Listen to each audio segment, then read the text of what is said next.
तीन लोक 14 भुवन सब तेरे आधीन। राधा रानी भी आज रुदन विलाप करुण क्रंदन करती है। भगवान समझाते हैं। अक्रूर जी महाराज लेकर आज मथुरा भगवान को लेकर गए। कहते हैं आज जब भगवान मथुरा गए तो फिर भगवान मथुरा से लौटकर कभी वृंदावन आए नहीं। सारी गोपियां रुदन करती हैं, राधा जी विलाप करती हैं। भगवान आज मथुरा पहुंच गए। मैया को समझाकर भगवान पहुंचे और यहाँ पर अब भगवान ने कहा मामा कंस की नगरी में आए हैं तो थोड़ा टिप टॉप तो लगना पड़ेगा। अब भगवान ने कहा हमारे कपड़े तो ठीक ठाक नहीं हैं, अच्छे कपड़े मिल जाएं तो आनंद आ जाए। उसी समय कंस का एक धोबी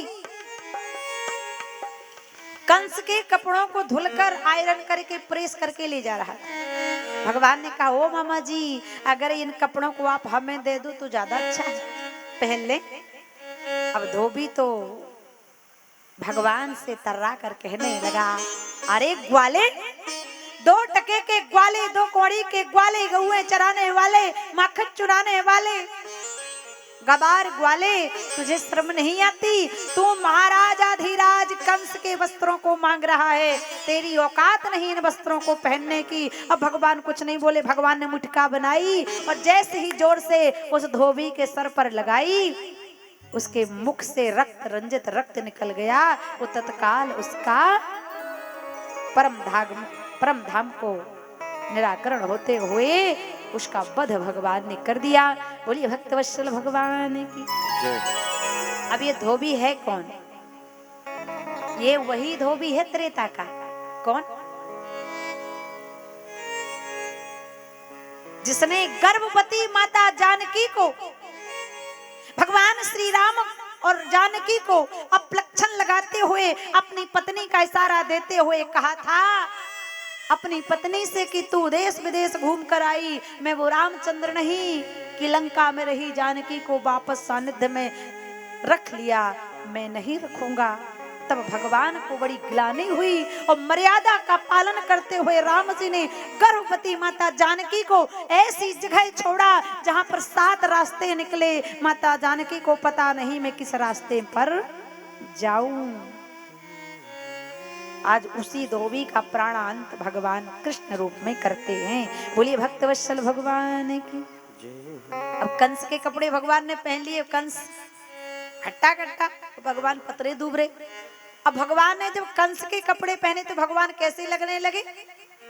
बोले जैसे विश्वनाथ जी के खेत में एक क्या कहते हैं इसे, बिछूना। अब अगर वैसे ही लगने लगे, थापक हुआ ढीले ढाले कपड़े। अब भगवान ने सोचा अगर कोई अच्छा दर्जी मिल जाता, मेरे वस्त्रों को ठीक ठाक कर देता तो अच्छा लगता। उसी समय भगवान को एक दर्जी दिखाई पड़ा जिसका नाम द्रोण। उसके पास भगवान गए, बोले भैया हमारे कपड़ों को ठीक कर दो ना। उस दर्जी ने भगवान के टेलर मास्टर ने कपड़े ठीक कर दिए। अब ये दर्जी है कौन? ये भी त्रेता का ही दर्जी है। कौन? बोले ये राम राज्य में रहता था, दिन रात सोचता था जब राजा दशरथ के पुत्र राम राजा दूल्हा बनेंगे तो मैं उनके लिए शेरवानी बनाऊंगा। लेकिन राम जी का विवाह तो ऐसा हुआ कि इसे शेरवानी बनाने का मौका ही नहीं मिला। विश्वामित्र जी के साथ गए और ब्याह करके आ गए। अब बेचारा रोने लगा, बोला मुझे आपने अवसर नहीं दिया कपड़े सिलने का। भगवान ने कहा टेंशन मत लो, द्वापर में आएंगे तो हम खुद चलकर तुम्हारे पास आएंगे, तुम सिल देना। बोलो राधे राधे। उसी दर्जी के पास भगवान गए और भगवान ने टेलर मास्टर को आशीर्वाद दिया, जाओ 5 रुपए की गिट्टी के धागे में 5000 रुपए कमाओगे। बोलो राधे राधे। हो रहा कि नहीं हो रहा है ऐसा? भगवान का दिया आशीर्वाद। अब भगवान आगे बढ़े। भगवान ने कहा कपड़े तो अच्छे हो गए लेकिन गला सुना सुना लग रहा। अगर एक माला मिल जाती तो और रौनक बढ़ जाती। उसी समय श्रीदामा नाम का माली चला जा रहा था, बैजंती माला लिए। भगवान ने कहा माला पहना दोगे? बोले बिल्कुल पहना देंगे। और बैजंती माला पहनाई। अब भगवान ने कहा एक कमी और है, मस्तक सूना लग रहा है।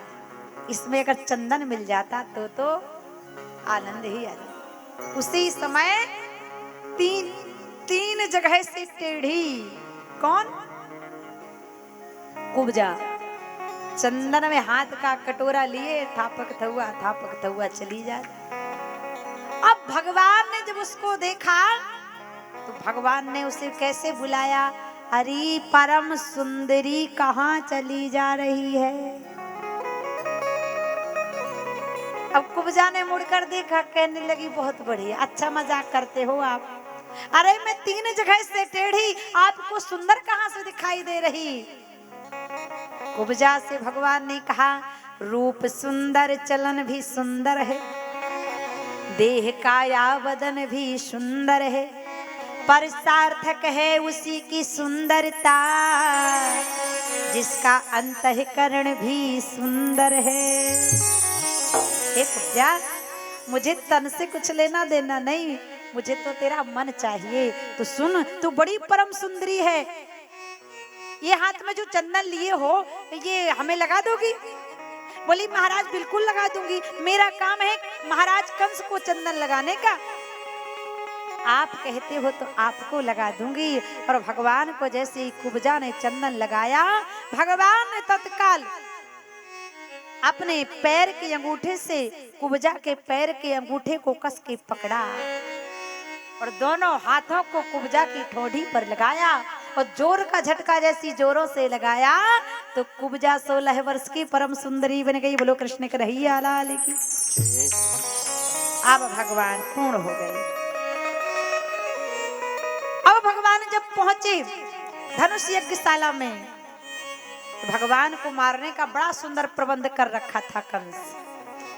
कहते हैं मामा, मामा का अर्थ क्या है? जो 2 माताओं का प्रेम दे। लेकिन ये मामा तो बड़े विचित्र हैं। त्रेता के मामा मरीच बड़े विचित्र थे, महाभारत के मामा शकुनी वो भी विचित्र थे, और ये द्वापर के मामा कंस भी बड़े विचित्र थे। लेकिन सबसे अच्छे कलयुग के मामा बोलो राधे राधे।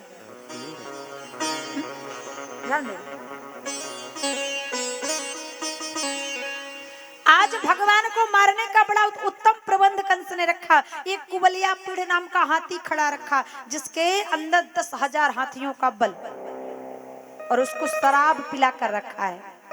उसके ऊपर एक महावत बैठा है, वो भी शराब पिया है। कह रहा है अगर अंदर जाना है तो पहले युद्ध करना पड़ेगा।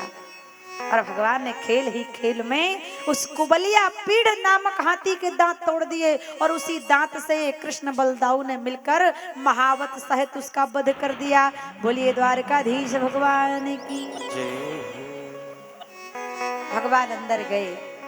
अब एक प्रबंध और रखा कंस ने, जो जो भगवान को देखता है देखता ही रहता है।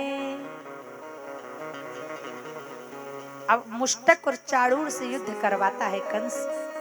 जितने लोग भगवान को देख रहे थे बोले अरे इन बालकों से युद्ध मत कराओ कंस, तुम पागल हो गए हो। देखो कहाँ ये नन्हे राजकुमार और कहाँ ये मुष्टक पहलवान चाड़ूर। लेकिन खेल ही खेल में वसुदेव सुतम देवम कंस चारूढ़ मर्दनम देवकी परम